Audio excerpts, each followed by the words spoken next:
আপনি কি জানেন ভিডিও দেখতে মানুষ প্রথমে কেন থেমে যায়? আপনি হয়তো ভাবছেন শুধু রান্না দেখালে হবে, কিন্তু আসল কথা হলো শুরুতে দর্শকের চোখ আটকে রাখা। আমি যখন রান্নার ভিডিও শুরু করি, প্রথমে স্ট্যান্ডটা ঠিকভাবে বসে এরপর যত্ন সহকারে সেট করি যাতে একদম ক্লিয়ার এবং সুন্দর দেখায়। কারণ ভিডিও যত সুন্দর দেখাবে মানুষ ততই থেমে দেখবে। আমি সবসময় চেষ্টা করি শুধু রান্না না দেখিয়ে ভিডিওতে কিছু বিনোদনও থাকুক, যাতে দেখে আপনি মজা পান, আরেকদিকে কিছু শিখতেও পারেন। আমি যতটুকু জানি সেটুকুই আপনাদের সাথে শেয়ার করে থাকি।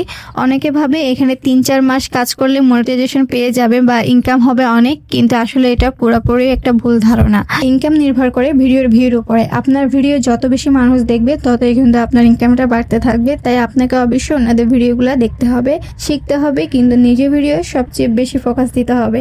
সবারই একটা স্বপ্ন থাকে যে কখন পাবো মনিটাইজেশন। হ্যাঁ, এটা সবারই স্বপ্ন থাকে, কিন্তু আমি মনে করি সেই স্বপ্ন পূরণ করার আগে আপনাকে কিছু কিছু ধাপ কিন্তু আগে এগিয়ে যেতে হবে। আর সেটা হচ্ছে আপনি নিজের কাজের প্রতি কতটুকু আপনি দেখাতে পারছেন, মানুষকে কিভাবে দেখাচ্ছেন, মানুষ কতটা পছন্দ করছে, সেগুলো আগে আপনি নজর দিন। কারণ ওই জিনিসটা আপনি যত সুন্দরভাবে প্রেজেন্ট করতে পারবেন, মানুষ কিন্তু ততই আপনার ভিডিও দেখার জন্য আগ্রহী হবে।